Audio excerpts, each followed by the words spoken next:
Well, we saw it with the Kate Steinle murder and hundreds of other shootings. Stolen guns are being used in crimes around the country every day. But when officers confiscate those guns, they often can't find out where they came from. Senior investigative reporter Stephen Stock teamed up with our other NBC stations and for the first time traced thousands of those stolen guns across the United States. Stephen joins us now. And Stephen, what did you find? Jessica, we analyzed records on almost 500,000 stolen and recovered guns across the U.S. No one has ever done this kind of tracing of missing pieces on this scale publicly before. Now we have a better idea where those guns come from and where they end up. It's something that I'll never forget, that I'll never stop thinking about. Dylan Park Pettiford's brother Rory was murdered in 2012 during a South Bay crime spree involving a stolen gun. Emotionally, for my parents, it was completely devastating. Dylan and his brother Rory grew up in Campbell. Dylan served in the Air Force in Iraq and carried a gun with him constantly. I would say that Rory's death caught me more off guard than any roadside bomb in Iraq ever could. Yet he can't understand how guns continue to be left out in the open in the U.S. for thieves to steal. It's still pretty sickening that something like this could be occurring, and there's almost no talk about it. No talk about a stolen Glock Model 23 handgun that was taken from Riverside County in January 2010 and 2 years later used in a crime spree that left a San Jose police officer wounded and Dylan's brother Rory dead. I don't worry that more families like mine will suffer. I know that more families like mine will suffer. To get a sense of just how widespread this problem of stolen guns is, NBC Bay Area and more than a dozen NBC stations across the country teamed up with the nonprofit journalism organization The Trace to find out how stolen guns circulate around the U.S. I was numb. Dylan Park Pettiford's family is just one of 63 different California families we found in our data whose loved ones have been killed since 2010 in crimes involving a stolen gun. Yeah, I know that other families are going through what I'm going through. We obtained records from more than 1,000 law enforcement agencies in 36 different states, plus the District of Columbia, nearly 850,000 gun records in all. While the FBI says 2 million guns have been stolen or lost in the last 10 years, our data is incomplete because some agencies, including San Francisco, Oakland, and Los Angeles' police departments, all refuse to share their records with us. Even so, this data, for the first time publicly, shows how often stolen guns travel around the country from region to region and later show up connected to other crimes. The word is out. These guys are going after the guns. Kevin O'Keefe is Chief of Operational Intelligence for the U.S. Bureau of Alcohol, Tobacco, Firearms, and Explosives in Washington, D.C. The numbers and the trends we're seeing indicate that this is not going away. It's noticeable increases in the last several years. The data we compiled shows networks of stolen guns that travel throughout the country, fueling other crimes. For example, guns stolen during a series of brazen robberies in the Carolinas and near the Atlanta area were later connected to crimes in Syracuse, New York, Washington, D.C., Nashville, and Chicago. And we take over the trace from that point. ATF is the only federal agency responsible for tracing guns used in crimes. So these are all boxes that have been received, they've been prepped. They do it all here at the ATF's National Trace Center in Martinsburg, West Virginia, where program manager Neil Tropman gave us a rare behind-the-scenes tour. There simply is no national registry or no database of gun ownership in America. So what we're doing is we're only responding to requests for guns that are recovered in crime to try to identify that first retail purchaser. Our data shows thousands of stolen guns travel long distances. For instance, we found guns stolen from Tacoma, Washington, ending up connected to crimes in San Jose and San Diego. Guns stolen from Santa Clara County and Oakland were later connected to crimes in Baltimore, Maryland. These guns move very quickly, so it could be from a matter of days to sometimes 15, 20 years later, these guns are still being recovered in crimes. Guns are not perishable. They don't wear out and disappear. We found more than 23,000 stolen guns nationally that were later connected to other crimes, including at least 1,500 serious violent crimes such as murder, rape, robbery, and assault and battery. It not so much surprised me as it does alarm me. It seems to be a growing trend. I mean, no one wants to see firearms stolen from anybody. Larry Keene is Senior Vice President for Government and Public Affairs for the National Shooting Sports Foundation, a trade association that supports proposed legislation to increase criminal penalties for people who steal guns. We think that sends a strong deterrent message to the criminals that are out there that might be thinking about this. Keene says gun owners should secure their firearms, but he stopped short of saying that they bear some legal responsibility for any crimes later committed with their stolen guns. It's important to keep in mind that, they're the victim of a crime, but we encourage people when their guns are not in use that they should be secured and made inaccessible to unauthorized users. Though they would not agree to an on-camera interview, in a statement, the NRA said, quote, "A law that requires reportage of stolen or lost guns is nothing but punitive. It does not prevent crimes from being committed, and it only serves to further victimize otherwise law-abiding persons after they've been robbed." How do you stop this? We just ask that everybody partner to realize what's going on, to not make it easier for the bad guys to get at these guns. Weapons need to be locked up. Dylan Park Pettiford says that his brother's death is all you need to know about the impact of stolen guns on our communities. Punishing folks that, lose their weapons. It's as simple as that. You wouldn't leave a child alone. If something happens to that child, you're responsible for that child. So what is the difference here? Federal officials tell me they think our project is an important one because they want the public to know more about the flow of stolen guns across the country. By law, the ATF cannot share their data with anyone. Even local police departments don't have access to this data except when they specifically request it on a case-by-case basis. Now, you can find more details, including an interactive map, interactive graphics, all on our website. Just go to NBC Bay Area. How long have you been working on this? A year and a half. Actually, since Kate Steinle's murder, we started digging into it more than 2 years ago. Yeah, fascinating information. Yeah. Thank you, Stephen.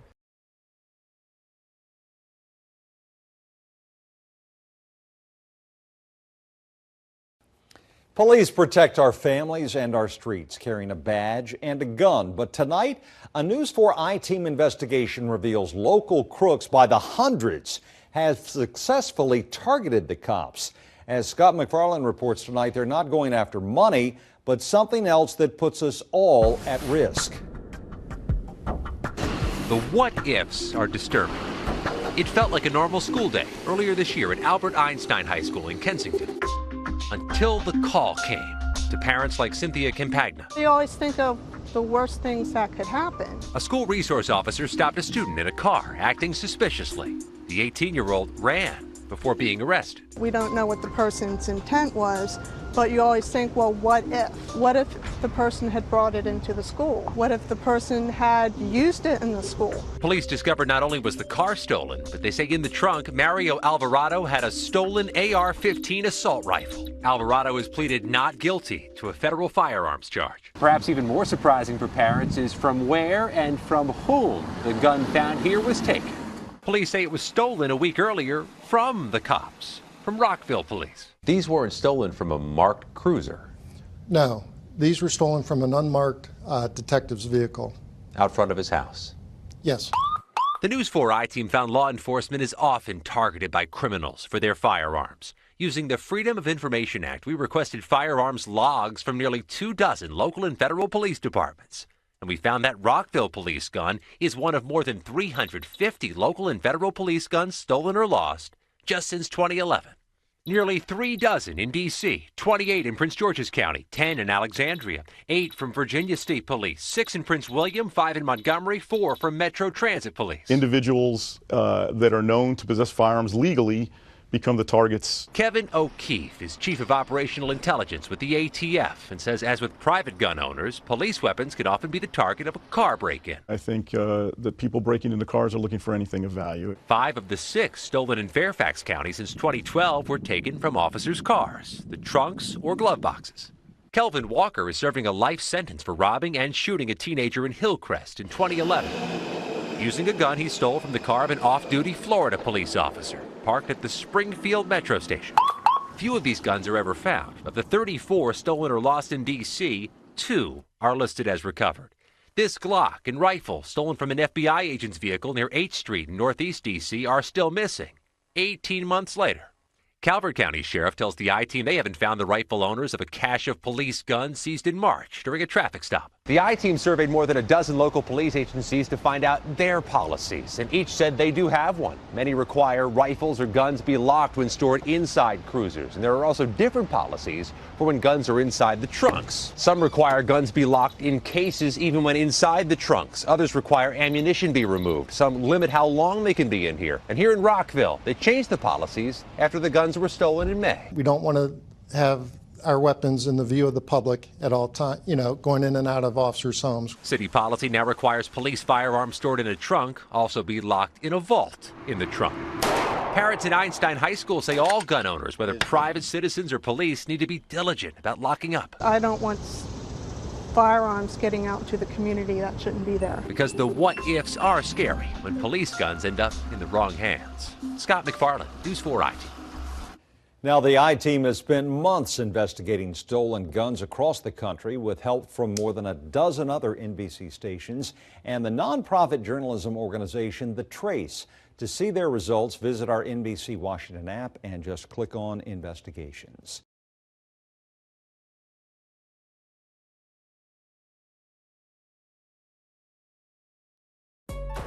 New tonight, stolen guns and stolen lives. It's a kind of violence that you never get over. It's a nightmare. Experts insist the problem has reached epidemic proportions. So the NBC 10 investigators are asking why leaders leave a gap in state law. It's utterly frustrating. I told you before. I have nothing else to say. I'm just trying to get to the substance of it. For months, the NBC 10 investigators have been uncovering new perspectives on gun violence. Tonight, they reveal the impact of stolen firearms. Pennsylvania is the only state in our region without a law requiring that lost or stolen guns be reported to police. But investigative reporter George Spencer found it's not for lack of trying.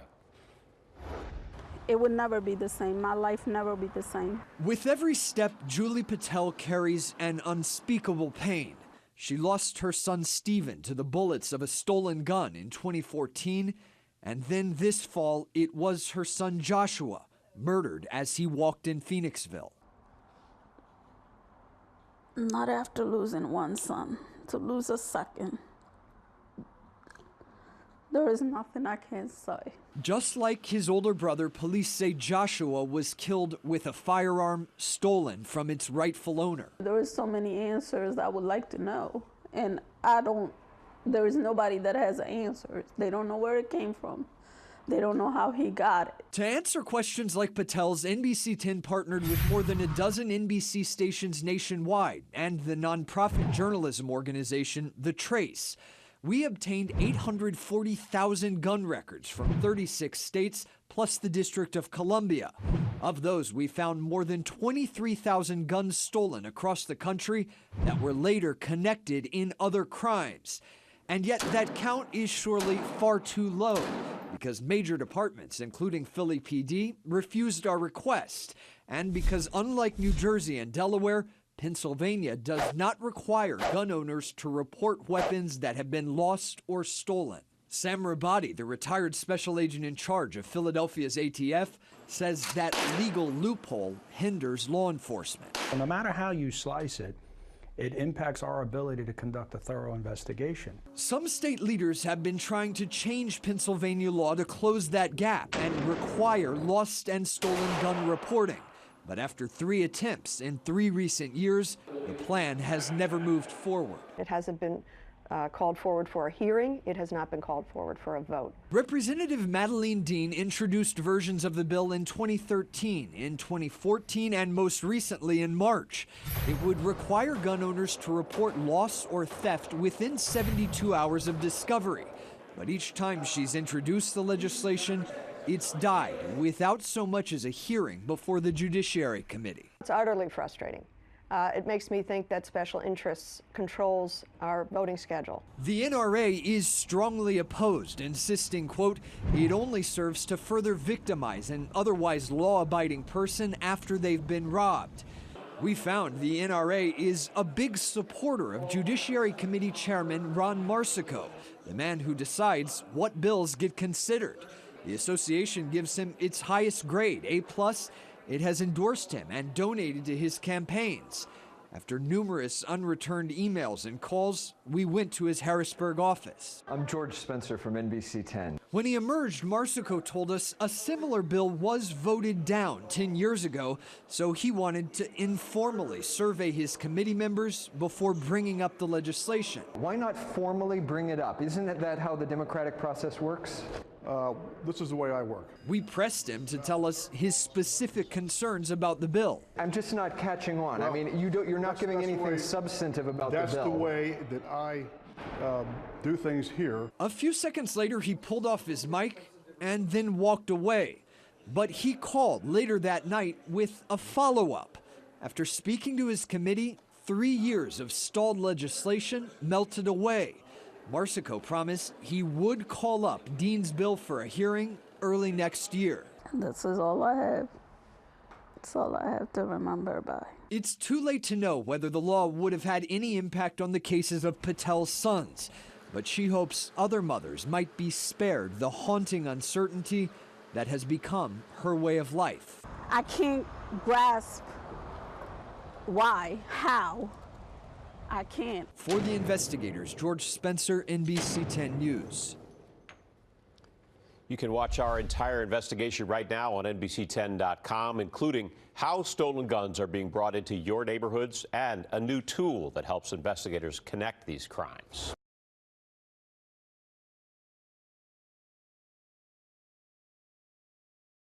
Guns purchased legally are far too often ending up in the hands of criminals. Whether lost or stolen, we can now say with certainty these guns contribute to thousands of crimes nationwide.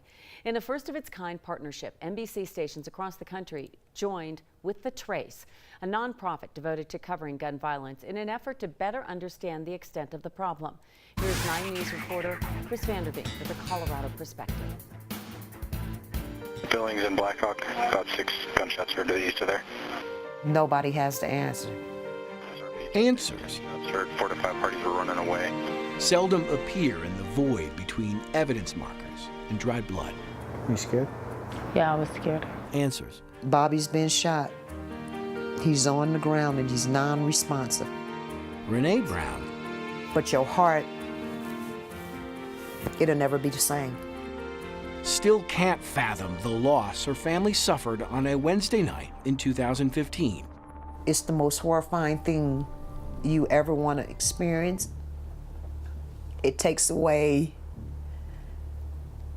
your life. Bob Brown was 34. Asia Quinn. How long were you in the hospital for? I was in the hospital for 2 months. She was 17 the night one man with one gun shot and killed Bob Brown and then hit her as well. When did you know something was wrong? When I couldn't feel my legs. Police found the shooter, a felon, within minutes. It would take them another month to find the weapon, sitting on a woodpile a few blocks from the crime scene. I'm just tired of gun violence. I'm just tired of... Stop picking up these guns. You don't have to do this. 9 Wants to Know traced the gun to Douglas County, where 2 years prior, its lawful owner reported it stolen from his home. If a criminal's looking for a gun, they're not going to go through a lawful purchase. They're going to go to the black market to purchase a gun. ATF Special Agent Debbie Livingston says the black market is a buyer's market. Criminals get their hands on guns. They know where to go to get them. Thanks to a partnership with the nonprofit news organization The Trace, 9 Wants to Know can now connect at least 617 lost or stolen guns to crimes here in Colorado. We say at least because not all police departments reported their data, and not all guns are traceable. This is not something to ignore. U.S. Attorney Bob Troyer knows all too well gun stores represent big targets for criminals. More than 400 stolen guns in Colorado this year alone. We're not seeing a spike in gun store thefts because it's hunting season. Cabela's in Thornton, more than 50, 11 from Triple J Armory, and an unknown number from DCF Guns in Castle Rock. It's not like stealing shoes or t-shirts. All of these things are going into the hands of criminals who are committing other crimes with this particular kind of property. Troyer says prosecuting gun store thefts is now his office's #1 priority. In the last year, the feds have charged 16 people in Colorado. A good start, he says. These guns are going into the hands of criminals. who want them, who buy them, who trade for them so they can use them in crimes. Yet it's not just gun stores and homes that provide guns to the black market. We found between 2008 and 2015 in the city of Denver, 800 guns were reported lost or stolen out of cars. Nearly 20% of all reported stolen guns. And it's not just a Colorado trend, it's a nationwide trend. It's happening everywhere. In Denver alone, we connected 65 thefts, 23 robberies, 20 assaults, and 4 murders to stolen guns, a number that includes the murder. And he said, you know what, Aunt Renee, I'm gonna die by a bullet. I said, man, don't say that. He said, no, I'm gonna die by a bullet. The murder of Bob Brown, father of 4, the man Renee Brown raised since the early days of his childhood. Answers. She says she deserves them. How are these guns getting here? I keep asking these questions. How are they getting here? As for Asia Quinn, the other victim that night, Yeah, it's easy to get a gun nowadays. she might soon get an answer to a somewhat related question. And I can feel this leg a little bit. Everything's like starting to come back. This leg, I can move it.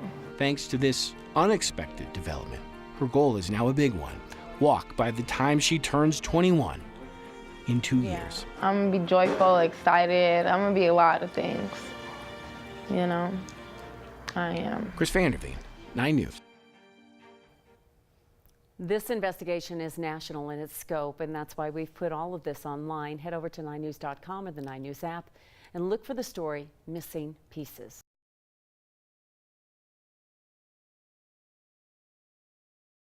Tonight, a story you'll only see on 11 Alive. Our investigators fighting to share with you information that the government can't, showing how often guns stolen here in Atlanta are being used to commit other crimes.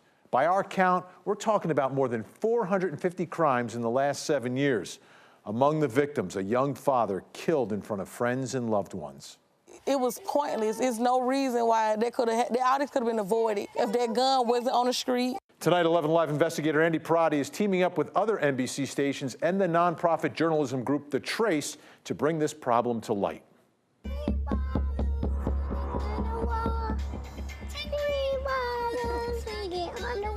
She may be 3 years old, but Bambi Today Holly's mother says her daughter has an old soul.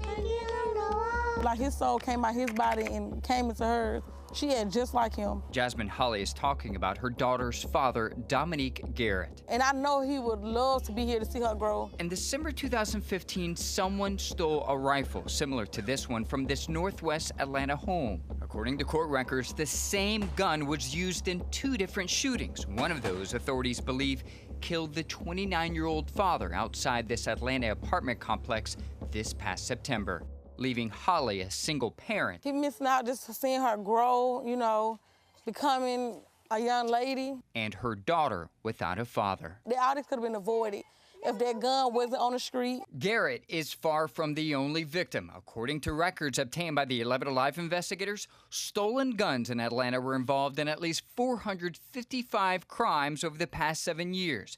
That's more than 60 homicides, robberies, assaults, and other violent crimes. Last year, criminals were caught using a blowtorch to burn a hole through a padlock to get inside this firearms store in South Carolina. The same criminals used a sledgehammer to get inside another gun store. In all, 50 firearms stores were hit by the same men in Georgia and the Carolinas in 2016. Taking more than 1,000 guns. To match that firearm back in the system. Kevin O'Keefe is the chief of operational intelligence at the Bureau of Alcohol, Tobacco, Firearms, and Explosives. The numbers and the trends we're seeing indicate that this is not going away. It's noticeable increases in the last several years. Nationally, the numbers are difficult to identify. The ATF does keep track of how often guns are used in crimes, but by law cannot release the information to the public. So 11 Alive teamed up with NBC and The Trace, looking into more than 842,000 gun cases across the country. Together, we identified 23,000 stolen guns connected to crimes across the country since 2010. Purely for profit. The ATF says it's big business not going away, where the product is non-perishable and can take years to recover. These guns move very quickly, so it could be from a matter of days to sometimes 15, 20 years later, these guns are still being recovered in crimes. It's a national tragedy. U.S. Representative Mark DeSagne supports legislation that would require the ATF to track stolen guns. Earlier this year, he also authored a bill that would mandate gun owners to report stolen firearms to law enforcement. Like many states, it's not mandatory in Georgia. DeSagne says he's received bipartisan support, but he suspects the bill will likely never make it to a vote.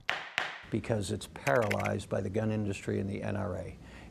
We can't have a conversation about this, which is the real tragedy. The National Rifle Association did not respond to our request for an interview, but at least one NRA chapter out of Pennsylvania disagrees with the proposed legislation, writing to us, "A law that requires reportage is nothing but punitive. It does not prevent crimes from being committed." The NRA goes on to write, punishing law-abiding gun owners for being robbed does not serve a public safety purpose. An increasing problem plaguing communities across the country. They get away with it once, they figure they can do it again. While our government is not allowed to track how often it's happening. Where is your daddy? He up the clouds with who? He with God? All right, Andy, so how does Georgia compare to other states? So it's difficult to compare state by state, but according to the numbers that we looked at, stolen guns per 100,000 residents, Georgia is among one of the worst. And because of that, the ATF says essentially Georgia and other southern states with more relaxed gun regulation essentially become pipelines of stolen guns in northern states with more stringent gun regulation. All right, so where are the thieves taking these guns from? Are they going into houses, cars? Where are they getting them? Wherever they can get their hands on. We talked to investigators who investigate gun robberies in homes, for instance, and they say they skip the jewelry, they skip the money in the home, they go straight for the guns and leave. That's how valuable these stolen guns are on the black market.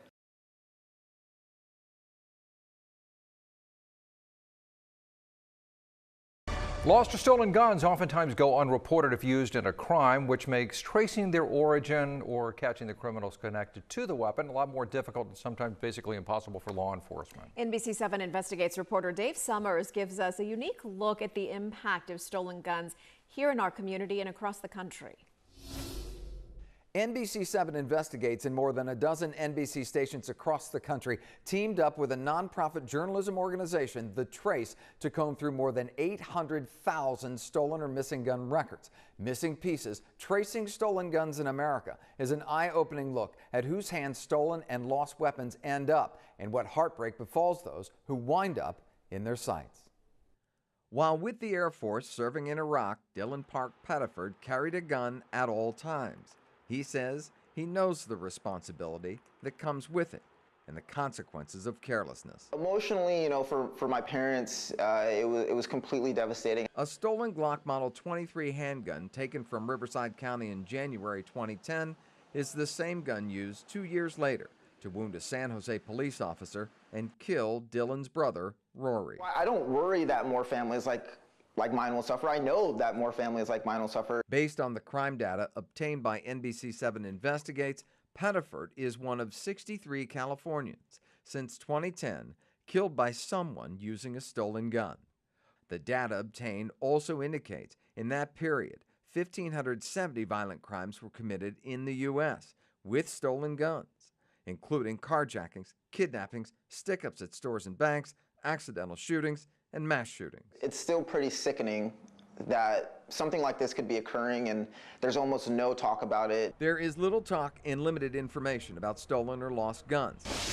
At the ATF National Trace Center in Martinsburg, West Virginia, officers are charged with tracing guns used in crimes.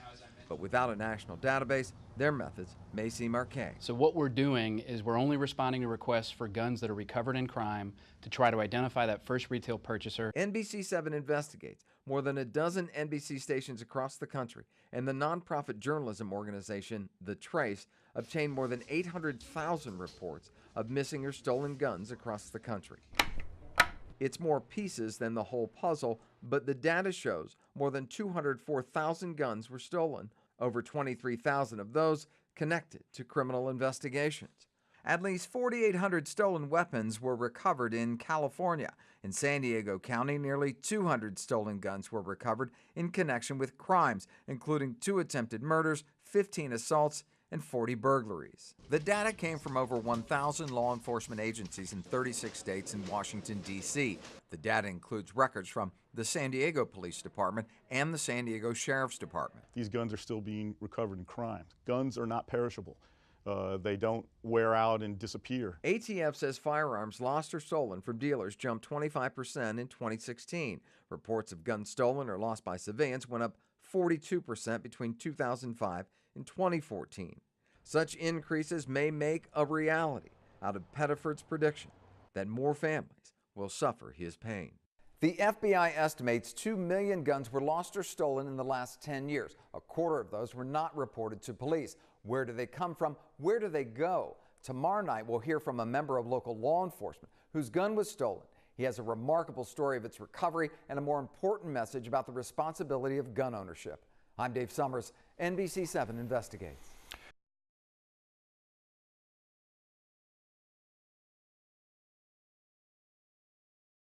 Firearms. Some say they even outnumber people and can get in the hands of those who shouldn't have them. Tonight, the NBC 6 investigators are tracing stolen guns, the missing pieces.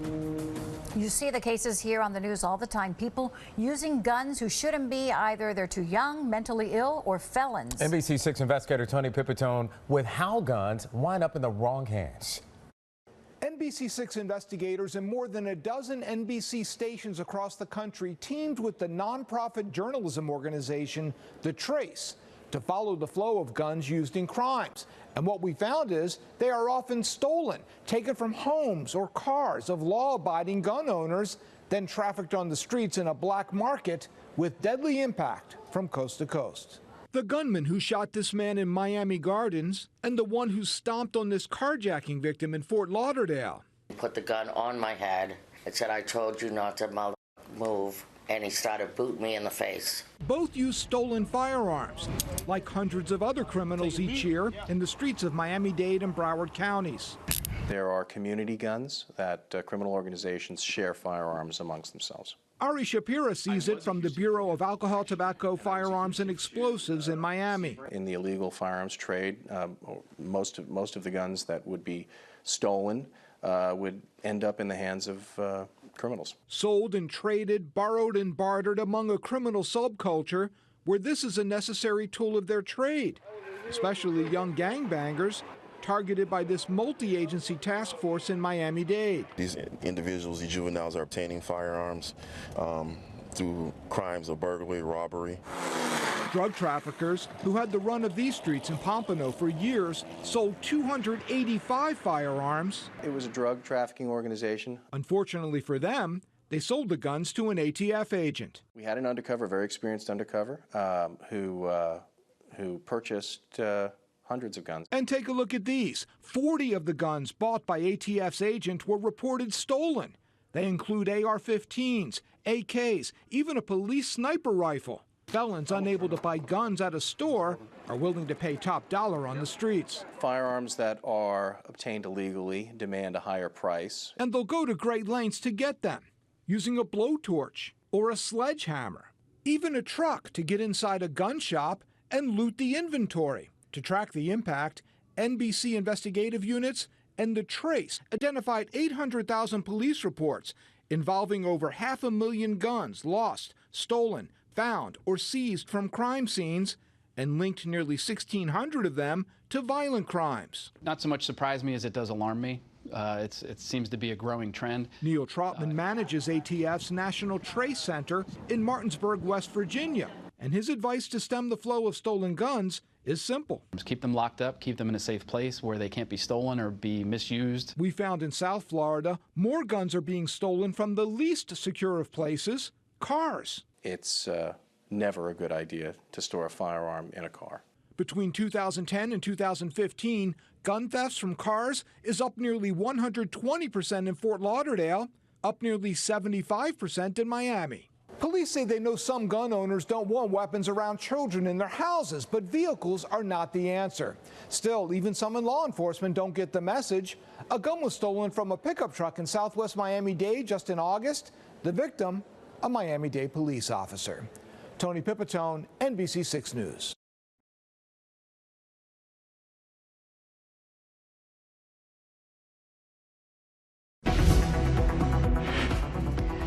Well, it is the shooting that stunned the Commonwealth. Auburn police officer Ron Tarantino gunned down on a Sunday morning, killed with a stolen gun by a career criminal. Stolen guns are used in crimes all across the country every day, but where do they come from?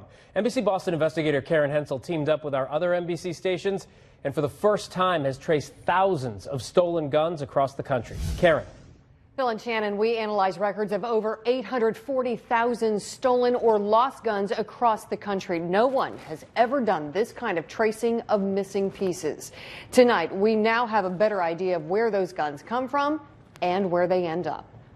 He could be the class clown, you know, and just entertain everybody. Ron Tarantino was a police officer in the small town of Auburn, Massachusetts.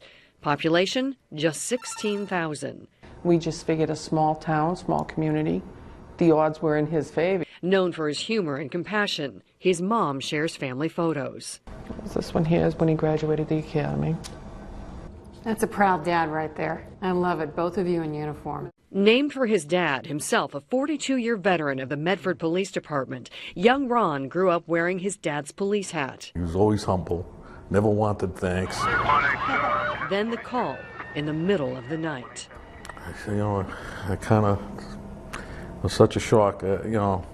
Their son shot during a routine traffic stop. Of course, I'm hoping for the best, that it's just a, you know, a non-lethal shot. Hey, Dad! Up! NBC Boston investigators traced the gun through police and Department of Justice reports. A stolen Smith & Wesson .45 caliber handgun taken from a housebreak in Athol in 2014. The homeowner storing it in what he described to state police as a $100 safe attached to a night table, admitting it probably wouldn't take much force to remove the safe.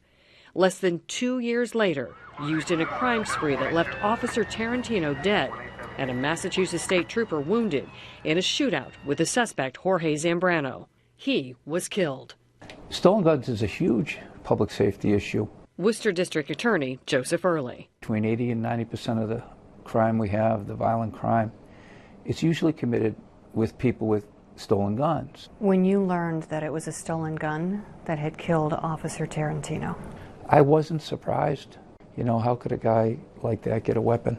I initially assumed that he probably got shot with a stolen firearm. Auburn Police Chief Andy Slucas also knew. The majority of police shootings involve stolen firearms. The people that possess licenses to carry firearms don't generally go out and start shooting police officers. How widespread is the problem? NBC Boston and more than a dozen NBC stations across the country teamed up with the nonprofit journalism organization The Trace, tracking how stolen guns move around the country. We obtained records from more than 1,000 police agencies in 36 states. Over 840,000 gun records. The word is out. These guys are going after the guns. Kevin O'Keefe is with Alcohol, Tobacco, and Firearms in Washington. This is not going away. It's noticeable increases in the last several years. The data shows for the first time publicly how often stolen guns travel across the country, connected to other crimes like carjackings, kidnappings, and murders. Guns stolen in Atlanta and Fresno ended up at crime scenes in Boston. A revolver stolen in Hampstead, New Hampshire, also found its way to Boston, where police stopped the gunman at a high school graduation. Records show Zambrano had guns and a history with cops. Zambrano charged with assaulting a Worcester police officer, then fighting with 3 other state troopers. Prosecutors wanted him held behind bars. Throughout his record, on almost all of his charges, there's a resisting arrest or assault and battery on a police officer charge. In a 2016 hearing, Judge Andrew Mandel debating whether to grant the $500 bail. You got 2.5 years in jail for assault and battery on a police officer. I mean, how many times is it going to take here? Apparently, one more time. Mandel grants bail. 90 days later, Zambrano shoots 2 officers, killing Officer Tarantino. He never should have been out on the street. The streets now in the town of Auburn, more than a year and a half later, still lined with the tattered flags, faded signs, and personal tributes. Everybody says they happen for a reason, but It's hard to figure what that reason was, though. what bothers me the most is that we didn't get to see him until after. And you never got to say goodbye. No. There was no closure. And Phil and Shannon, federal officials have said this NBC project is a really important one because they want the public and police to know more about the flow of those stolen guns in our country. And Karen, this is really the first time we've seen the scope of this, the underground world of all of this. You're right. Massachusetts does have some of the strictest and toughest gun laws in the country, which makes us then ripe for this black market, the guns flowing from the states with the looser laws to the states with stricter laws. One realization that's tough for some homeowners: legal gun owners concerned with self-defense are unwittingly arming the very criminals that they actually fear.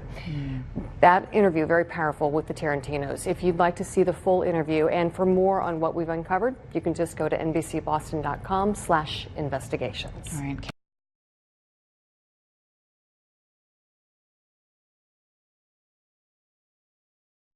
The word is out. These guys are going after the guns. Thousands of stolen guns turning up at local crime scenes. Unfortunately, they are nearly impossible to trace. The NBC4i team has found a connection between stolen guns and violent crimes committed here in California. NBC4's Joel Grover explains how these missing pieces are being used and what can be done about it. Police say when someone buys a stolen gun on the black market, it's meant for only one thing: committing a crime. We've obtained records of thousands of lost and stolen guns and discovered that some of them are showing up at crime scenes right here in our own neighborhoods. Rory Park Pettiford was about to turn 22 with a budding romance, new car, and a loving family, including his brother Dylan. Rory's future looked bright. He had his whole life in front of him, and all of that was taken away. His life was taken by a man convicted of using a stolen gun during a violent crime spree in San Jose. Jonathan Wilbanks shot and killed Rory while the young man sat in his car outside a 7-Eleven. He killed my brother for no reason. And that's just something that I think about every day. He thinks about how his brother's killer obtained a stolen Glock 23 handgun that disappeared in Riverside County 2 years earlier, some 400 miles away from the crime scene. I don't worry that more families like mine will suffer. I know that more families like mine will suffer. He's right. Gun data obtained by the NBC4i team found dozens of other California families whose loved ones were killed by someone who had a stolen gun. A gun stolen in Las Vegas used to commit a murder in San Bernardino. Another weapon gone missing in Anaheim, later found at the scene of a homicide in Long Beach. Violent crimes up and down California, all with one thing in common: the killer had a stolen firearm. The word is out. These guys are going after the guns. Kevin O'Keefe is Chief of Operational Intelligence for the U.S. Bureau of Alcohol, Tobacco, and Firearms. The numbers and the trends we're seeing indicate that this is not going away. It's noticeable increases in the last several years. To understand the scope of the problem, NBC4 and more than a dozen NBC stations across the country teamed up with the nonprofit journalism organization called The Trace to track lost and stolen guns throughout the country. Using public records requests, we obtained nearly 840,000 firearm records from more than 1,000 law enforcement agencies in 36 states and Washington, D.C. When we matched the serial numbers of the weapons, we discovered more than 23,000 stolen guns were recovered in connection with a crime. Nearly 4,800 were in California. And at least 1,500 of the guns were connected to a violent crime. Some stolen in other states, including Arizona, Nevada, and as far away as New York and Florida. These guns move very quickly, so it could be from a matter of days to sometimes 15, 20 years later, these guns are still being recovered in crimes. The numbers are much likely higher, but our data is incomplete because some police agencies like the LAPD and the LA County Sheriff's Department wouldn't share their stolen gun information. We just ask that everybody partner to realize what's going on, to not make it easier for the bad guys to get at these guns. Such as keeping guns locked and secured, especially inside vehicles, which data shows has been an increasingly popular target for thieves looking for firearms. There needs to be laws against folks that are being irresponsible with their weapons. Weapons need to be locked up. Dylan Park Pettiford, who now lives in LA, is an Air Force veteran who served in Iraq. He says he's not anti-gun, but thinks there should be consequences for losing your firearm.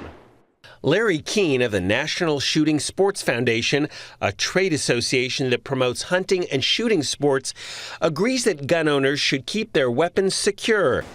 But the organization opposes any laws penalizing legal gun owners if their firearms go missing. If somebody breaks into your home and steals your firearm, I wouldn't penalize you as the victim of the crime. Dylan disagrees. Near the anniversary of his brother's death, he believes harsher laws could spare other families the pain his family has already suffered.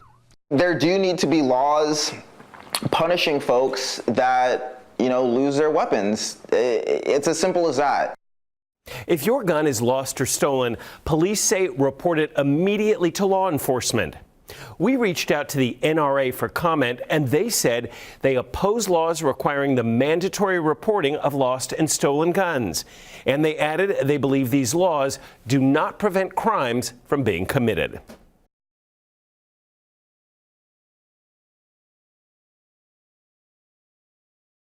Well, violent crime, when it comes to violent crime, it's not just who's shooting the guns, it's how they got those guns. Reports of stolen firearms are trending up, and those stolen guns are often used to commit more crime. This is what our investigative unit has uncovered, and it hits home here in the Bay Area. Senior investigator Stephen Stock traces recent high-profile crimes to stolen guns. Stephen? For the first time, our team traced nationally where these missing pieces come from and where they end up. We found that guns connected to crimes here in California came from as far away as Florida, Texas, and Georgia. Shooter is still inside the building. From a mass shooting at the UPS building in San Francisco that left 3 people dead, This is at the UPS building. There's several people that were shot. to the shooting of Kate Steinley while walking with her family on Pier 14. A shot rang out, and she turned to me and said, "Help me, Dad." To a SWAT team storming the home of a man holding his family hostage after firing shots that hit his neighbors' homes. The bullet ended up in my mother's house under her dining room table. Every case involved at least one stolen gun. Some involved several. In fact, we found more than a dozen high-profile Bay Area murders in the last 5 years that involved at least one stolen gun in each case. I'd say it's about a 50-50 shot for the firearms that we recover for them to be stolen. Frank Acapinti serves as branch chief for the Crime Gun Intelligence Center at ATF headquarters in Washington, D.C. We essentially have to wait for a crime to occur in order for us to recover these firearms, and that's why we call them crime guns. NBC Bay Area and more than a dozen NBC stations across the country teamed with the nonprofit journalism organization The Trace to find out how stolen guns circulate around the U.S. Although more than 1,000 law enforcement agencies turned over their data to us, here in the Bay Area, it's impossible to pinpoint exactly how much crime is tied to stolen guns, because 2 of the Bay Area's largest police departments, along with LAPD, refuse to share what we believe are their public records. The data we do have makes clear that the number of stolen guns continues to increase nationally, including a spike in guns stolen from cars. I mean, if we don't get a handle on this problem, that number is just going to keep rising and rising. Our data shows 71,000 guns have been reported lost or stolen here in California alone since 2010. So even though California has stricter gun laws, their theft rates are still high. Chief of Operational Intelligence Kevin O'Keefe says ATF frequently finds stolen guns turning up a long way from where they were stolen, although he says the majority of stolen guns are later used in crime near where they were taken. Most of the time we find these guns being recovered in the same state or metro area or nearby metro area from where they were stolen. We traced at least 135 guns stolen in other states that ended up in California at crime scenes. One of the guns used in the UPS mass shooting, for example, was stolen in Utah. Guns from Mesa, Arizona connected to crimes in Hayward and San Jose. Stolen in Las Vegas connected to crimes in San Mateo and Alameda. A Palm Beach County, Florida stolen gun connected to a drug crime in San Diego. You will see, I think, geography dictates a lot. We have seen some concerted efforts to take guns up the Iron Pipeline, the I-95 corridor to the northeast where gun laws are more restrictive. The flow of stolen guns within California is even more pronounced. Our data shows 41% of all stolen guns are used in a different city or county from where they were stolen. If I'm a gun owner and I'm responsible, part of that responsibility is to make sure it's stored properly. U.S. Representative Mark DeSaulnier from Walnut Creek isn't just talking about civilians. He says law enforcement officers also must secure their weapons. Our investigation found Bay Area law enforcement agencies alone lost or had stolen at least 750 firearms since 2012. Can't just leave them around. DeSaulnier has introduced legislation in Congress to hold federal law enforcement officers accountable for keeping their guns locked up. So we know if they're properly locked and stored, they're less likely to be used in criminal activity, they're less likely to be stolen. Although San Francisco Police Chief Bill Scott declined several interview requests, we caught up with him at a town hall meeting. Are you worried about the problem of stolen guns being used in other crimes? Well, I'm always concerned about guns on the street. Well, and stolen guns tend to end up in hands of people that have bad purposes. Chief Scott admits his department has to look in the mirror on this issue, too. In September, one of his own officers had a gun stolen from his car. That gun was later used in a suspected gang-related murder. Your own officers have had guns stolen from them. Are you going to crack down on them? What are you going to do to stop that? Well, we have to look at whether they're following the policy. And I know we've had a very high-profile incident, and that is one of the issues that we are right now looking at, whether policies were being followed. So we're not above the law. Gun rights advocates such as the National Shooting Sports Foundation and the NRA say don't punish the victim for this problem. In a statement to us, the NRA said, quote, "A law that requires reportage is nothing but punitive. It does not prevent crimes from being committed, and it only serves to further victimize otherwise law-abiding persons after they've been robbed." The NRA does back another bill that's currently before Congress, which would increase prison sentences for those who steal guns. See our national story on missing pieces, plus a breakdown of all these numbers, plus interactive graphs and maps, all on our website. Just go to NBCBayArea.com/WeInvestigate.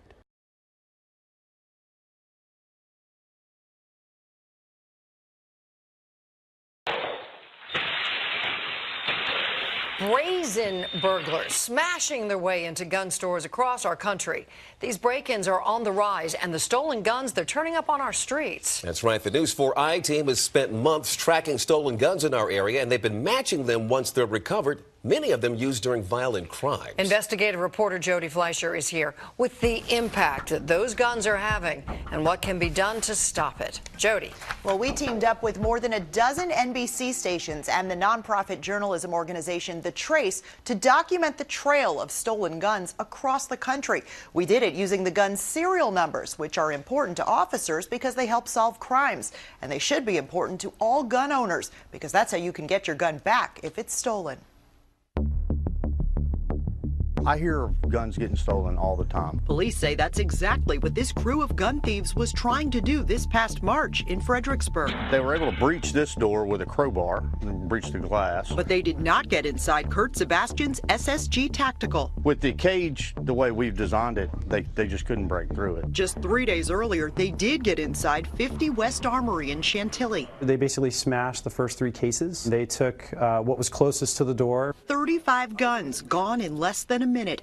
The thieves eventually got caught, but almost all of those guns are still on the street. Once they're out there in the wrong hands, how hard is it to get them back? Very hard. We essentially have to wait for a crime to occur. The Bureau of Alcohol, Tobacco, and Firearms says the problem of stolen guns is growing. It's on the upward trend in most every city here in the United States, and I think we have our work cut out for us. So the News 4i team requested data from the largest local departments in the district, Maryland and Virginia, and crunched the numbers. We found nearly 5,000 guns reported stolen in the last 5 years. During the same time, those same departments recovered more than 10,000 guns. The impact is quite clear. It's devastating. We found at least 60 local guns reported stolen in one jurisdiction that turned up in another. Some even traveled across the country. One gun stolen in Fairfax County was found in Austin, Texas. One from Prince William found in Missouri. A gun traveled from Atlanta to D.C. and another from Charlotte to Alexandria. I have a firearm trace I need assistance with. When an officer finds a gun on a suspect or at a scene, the ATF's National Trace Center calls the original gun dealer to find out who was the first to buy it. That gives officers a starting point. Then they go to the next buyer and the next in hopes of ending up at their criminal. The ATF traced nearly 20,000 guns for officers in D.C., Maryland, and Virginia last year alone. But those traces are impossible without this. So that's the official serial number. Kurt says every gun owner should record serial numbers in a safe place for insurance purposes and to be able to get your guns back if they're stolen. There's 1,000 reasons on top of the criminal aspect of it that you need to know what your guns are and record those serial numbers. But of the stolen gun reports the I-Team reviewed, nearly 2,000 had no serial number listed, meaning either the owner didn't know it or the officers didn't enter it. The ATF says both are critical and that every missing gun should be reported to law enforcement immediately. We don't care how many guns you have or where they are. What we do care about is public safety. Which is why this group was such a concern. The ATF named them the Blowtorch Crew for obvious reasons. Very brazen, very reckless, and it's pretty scary. They also used sledgehammers and rocks to bust their way into more than a dozen stores across the Carolinas and Georgia, some more than once. They stole 340 guns. Only 87 have been found, most during new crimes. Even here in the district, one gun was used in at least 2 shootings, including a woman's murder. When thieves hit this gun store in Montgomery County in March, you can hear them smashing the glass cases and stealing dozens of guns, some right off the wall, in just 90 seconds. Just basically lock up your firearms at the end of the night. You don't see jewelry stores at night leave their jewels out in the open. Kurt says that would be impossible for a store with this many guns, but it's the reason he has a steel cage, an alarm, cameras, even motion sensors in his ceiling. A gun from the burglary crew he kept out of his store in March was found at a Prince George's murder scene this summer. Well, I wouldn't want to live with myself if this stuff got in the wrong hands.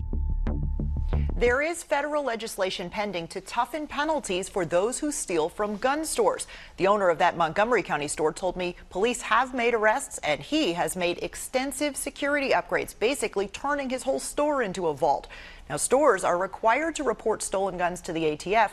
As for regular gun owners, D.C. and Maryland have mandatory reporting, but Virginia does not. The NRA says punishing individual owners who don't report their guns stolen just victimizes them even further.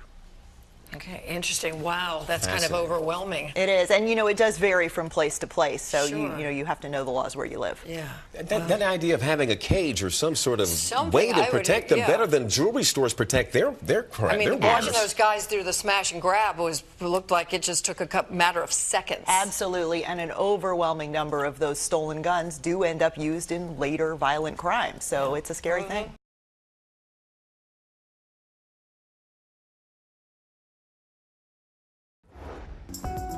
New at 4, stolen guns skyrocketing. What we are seeing over the last few years is a sharp rise. The NBC 10 investigators revealed a plague of guns stolen elsewhere now being used to commit crimes in our neighborhoods. I don't know how he got it. I would like to know how he got it. Now, in recent months, the NBC 10 investigators have been uncovering new perspectives on gun violence in our communities. Now, investigative reporter George Spencer is tackling the growing problem of stolen firearms, and he encountered a murky underworld that almost no one has tracked until now. Walking outside to sit on her front stoop, Julie Patel's weary eyes display her agony. They look so much alike. In the span of 3 years, she lost 2 sons to gun violence. Both Joshua and Stephen, just 20 years old when they died. Both, police believe, killed by firearms that were stolen from their rightful owners. It was hard losing at first. Now, I don't have any feelings. I feel numb. A grief-stricken mother beyond words, and yet her plight is increasingly common. Sam Peabody, the retired special agent in charge of Philadelphia's ATF, knows from experience the number of stolen guns is climbing.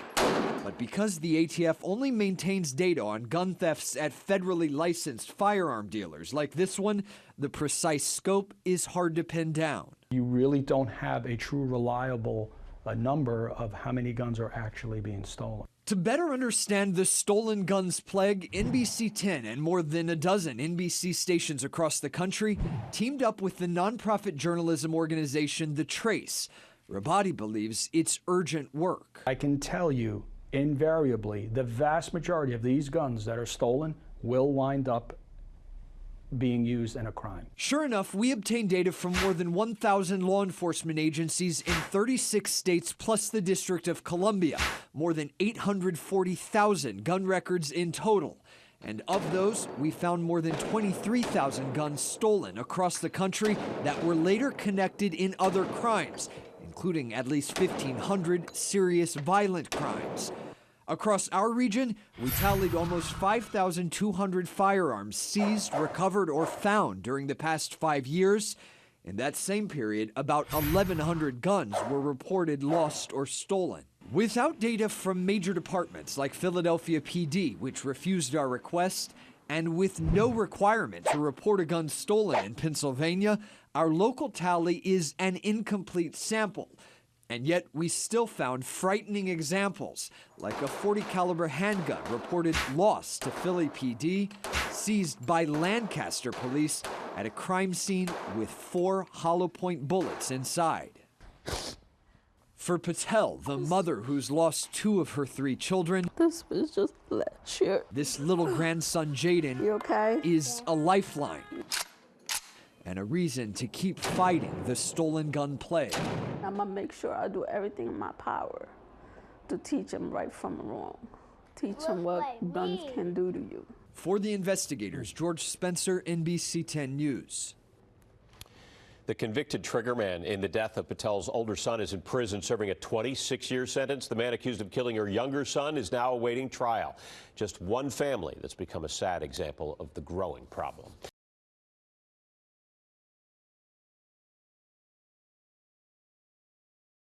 Only here on 41 Action News tonight, it's an unsolved murder of a 3-year-old boy, and tonight there could be a new lead to help crack the case. The 41 Action News investigators spent months uncovering a connection between a Kansas City man and the murder of Marcus Hayslip. Investigator Andy Alcock has our exclusive story right now at 10. Andy.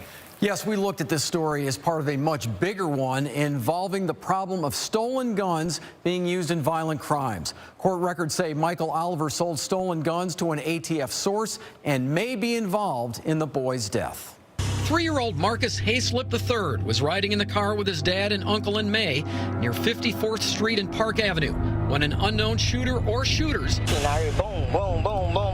opened fire, riddling this car with bullets. We were going to have 3 parties that are shot. They're all here at research. One is critical, that is the juvenile. The 2 men were injured. Marcus died. His mother recently posted this heartfelt message on Facebook. It's been 6 months and 3 days since I last hugged, blew a kiss, and told my son Mommy loved him. The last day I heard, Mommy, I love you. And you know, what do you tell another mother? All you can do is just sit there and cry with her, hug her. There's nothing to tell her. Aisha Coppage has a special bond with Marcus's mother because she understands her pain.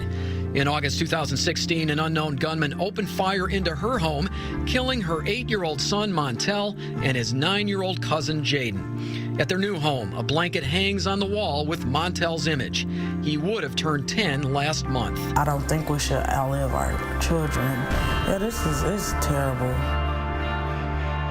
Federal court records say this man, 22-year-old Michael Oliver, is implicated in the murder of 3-year-old Marcus, but he's not been charged with that crime. Those records show investigators found bullet shell casings outside Oliver's Park Avenue home after the boy's death.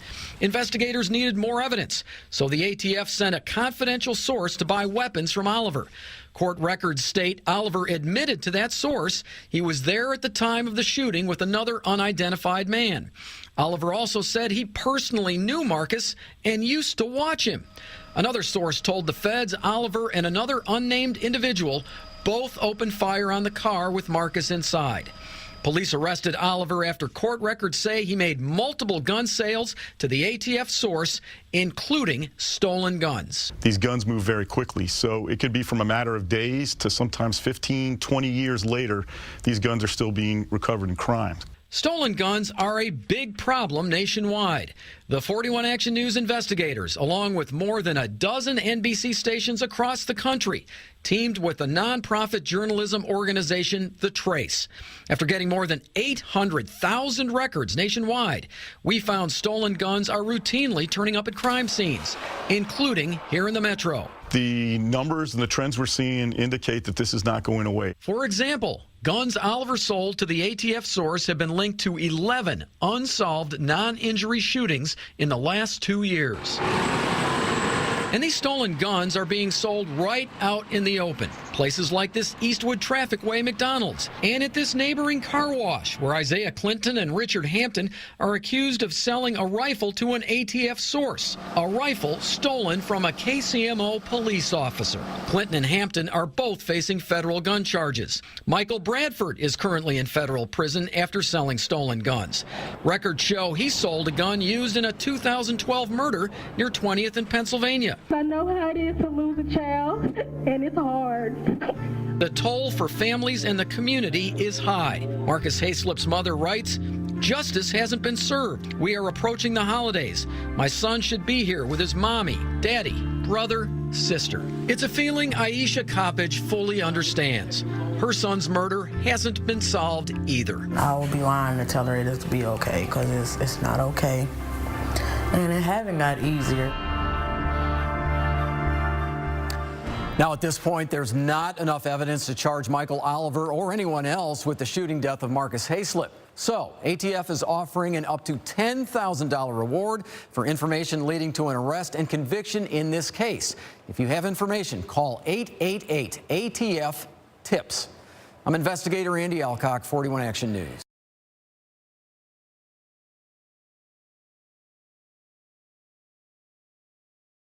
Since 2010, more than 71,000 guns have been reported lost or stolen just in California. Where they go and whose hands they end up in is often a mystery. One law enforcement official says they can't solve until they know if they're turned in or used in some kind of crime. Yeah, these are questions the NBC7 Investigates team will dive into in our series. It's called Missing Pieces, Tracing Stolen Guns in America. NBC7 Investigates reporter Dave Summers is here now with this exclusive look at the impact of stolen guns in our community and nationwide. Dave? Mark and Catherine, NBC7 Investigates, and more than a dozen NBC stations across the country teamed up with the nonprofit journalism organization The Trace to obtain more than 800,000 police reports tied to stolen and missing guns. Over the next 2 nights, we'll explore this widespread problem in our series Missing Pieces, Tracing Stolen Guns in America. The data comes from over 1,000 law enforcement agencies in 36 states and Washington, D.C. The data includes records from the San Diego Police Department and San Diego Sheriff's Department as well. It's a piece, not the whole puzzle, but the reports show more than 204,000 guns were stolen since 2010 nationwide. Over 23,000 of those are connected to criminal investigations. At least 4,800 of those weapons were connected to crimes in California.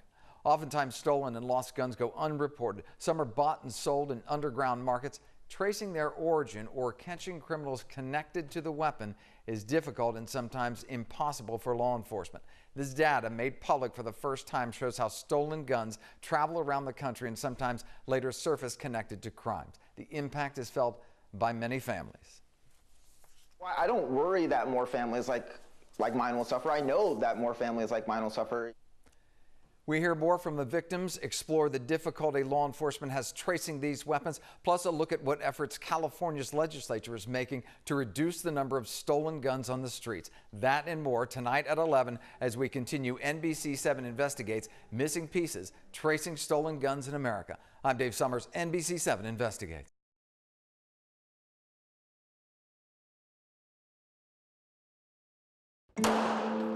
New at 5, Guns facing a new test. We're trying to generate leads. This just-released tool is connecting the dots on firearms used in crimes. I can establish this potential link report. And aiming to give police a much-needed leg up. At the end of the day, the criminals have a head start on law enforcement. Now at 4 o'clock, the NBC 10 investigators reveal a troubling reality. Thousands of guns reported lost or stolen are later connected to crimes. Now, investigative reporter George Spencer shows us the newest tool in this fight, soon to be used at crime scenes here in our area.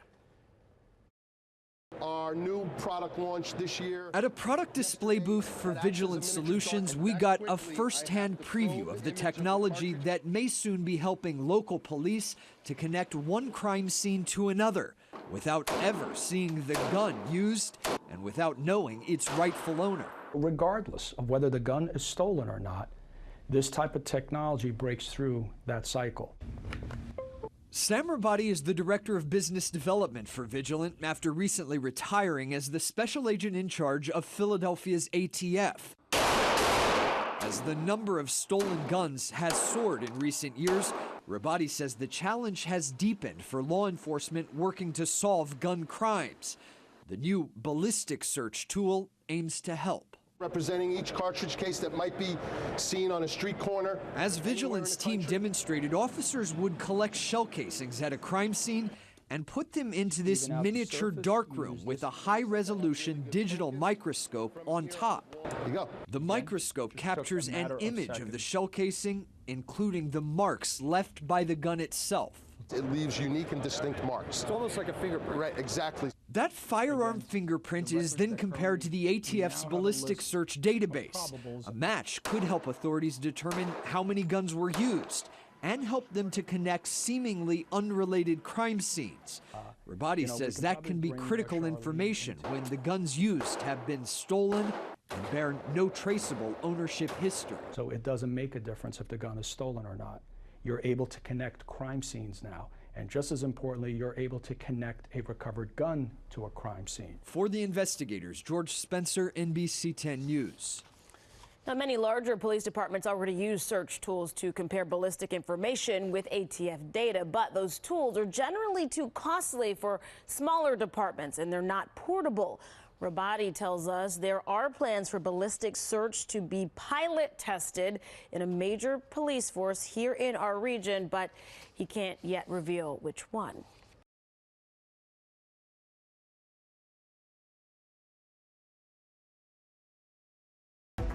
Earlier this month, we showed you how stolen guns move through the country and end up here in Massachusetts in our ongoing series, Missing Pieces. Now the NBC Boston investigators are with police as they battle the flood of firepower in our biggest city.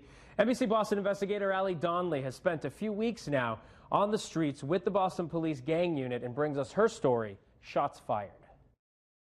It's been a bloody year on Boston streets. More than a half dozen young people shot in just this last month. Police call it an uphill battle. Get one gun off, two more take its place. It's a Thursday night in the city of Boston. Quiet until now.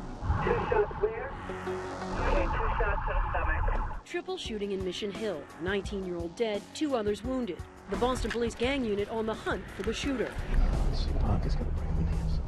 Dead end, the suspect in the wind, but the radio not quiet for long. Officers need help. A driver took off during a suspected drug stop. They caught him, but if there were drugs or a gun, they could be anywhere. The streets, it's intoxicating for a lot of these kids, and this is all they know. The stakes are incredibly high. Fatal shootings up 23% over last year, well eclipsing the 5-year average. Boston's more than 100 gangs fueling much of the violence, with the players getting younger and more reckless. You see like a 12, 13-year-old, you're not going to want to bother him. You're not going to think he's carrying a gun, and then they are. It's just crazy. This right here, for them, this is all the confidence they need, because this is all the power they need when they put that firearm in their hand. 202, just be advised. Teams crisscross from Mattapan to Southie. The colder months keep people inside. It's a rental car. Officers run plates. So this car's got no lights on. Looking for violations to make a stop. Anything to engage, get intel. What's up with the tents? No, they're illegal, right? Who's in the gang database? Who's back from prison? When'd you get out, bro?